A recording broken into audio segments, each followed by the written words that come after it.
Bonjour à toutes et à tous, bienvenue pour ce nouveau cours qui va porter sur la notion de solvant et de solution. Alors, comme point de départ, on va partir en Bretagne, là on est dans les marais salants de Guérande.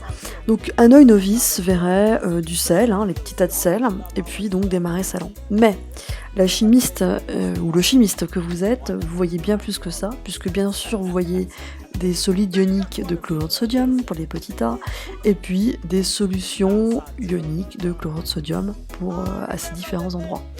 Alors, bon, c'est un peu un décor peut-être pas le plus original que j'ai choisi pour illustrer un cours, mais en gros l'idée ça va être la suivante.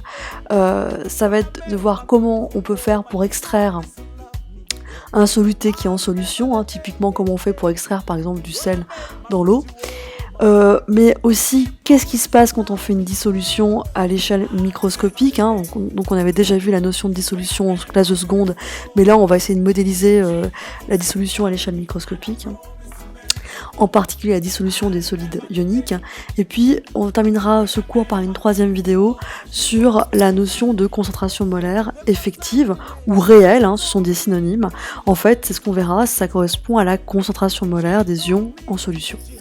Alors, on va commencer donc cette première vidéo, on va parler donc d'extraction. Extraction, pour cela, on va rappeler un terme, la notion de solubilité. C'est une grandeur qui permet de mesurer la capacité d'une substance, le soluté, à être dissoute dans un liquide en grande quantité qui s'appelle le solvant. Une fois que ce soluté est dissous dans le solvant, il forme un mélange homogène qui correspond à ce qu'on appelle une solution. Alors, je vous renvoie directement aux vidéos précédentes à propos des solides ioniques et moléculaires.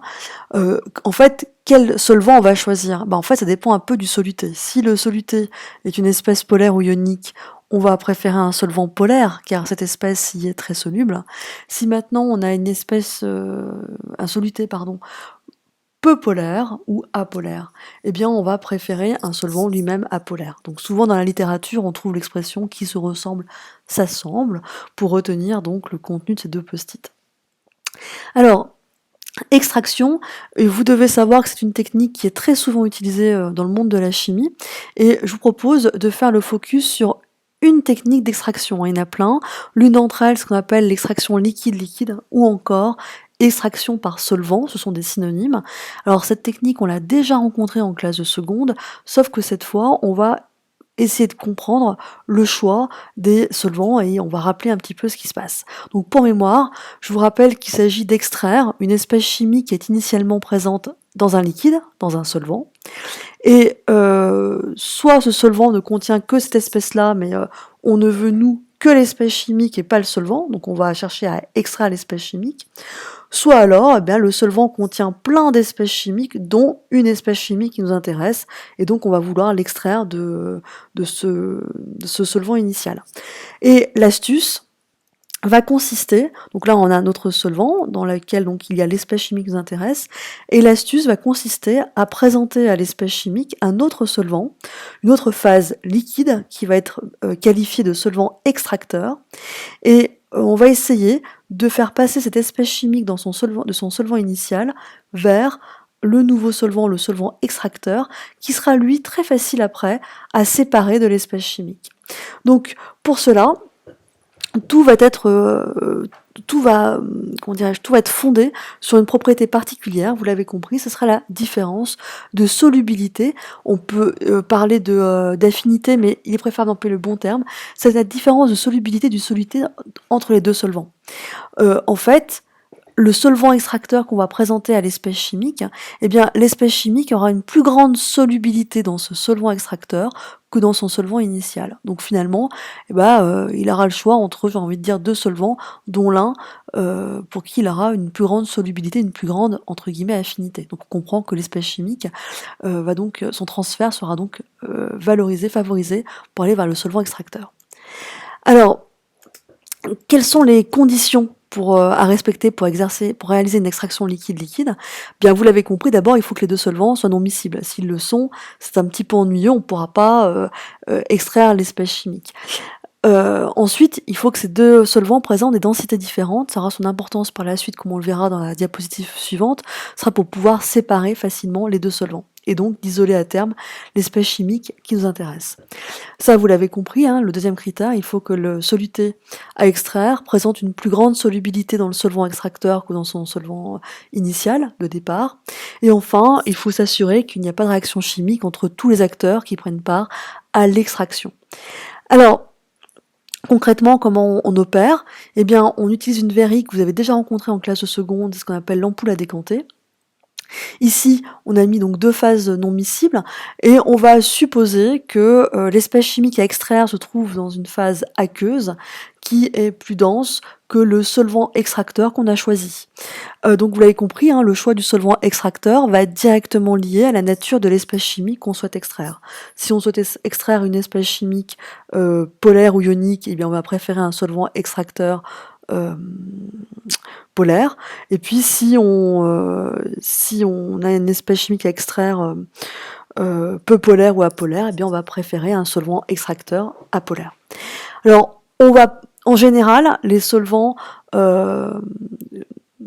qui ne sont pas, donc quand l'espèce chimique est dans une solution aqueuse, dans un solvant donc qui est de l'eau, en général, on utilise ce qu'on appelle un solvant extracteur qualifié d'organique, c'est-à-dire qu'il ne contient pas d'eau.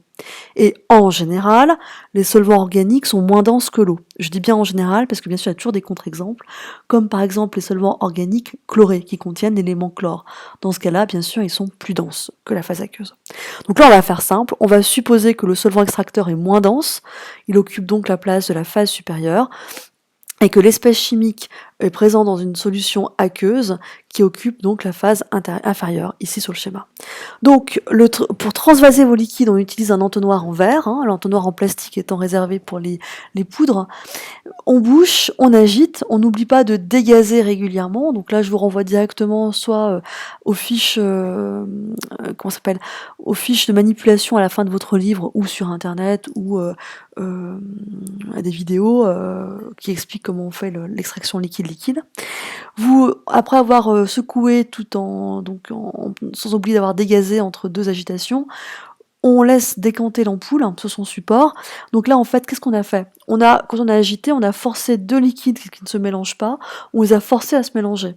Ainsi, l'espèce chimique qui était présente dans le solvant initial a donc pu être en contact avec le solvant extracteur. Donc l'espèce chimique va être transférée préférentiellement vers ce solvant extracteur.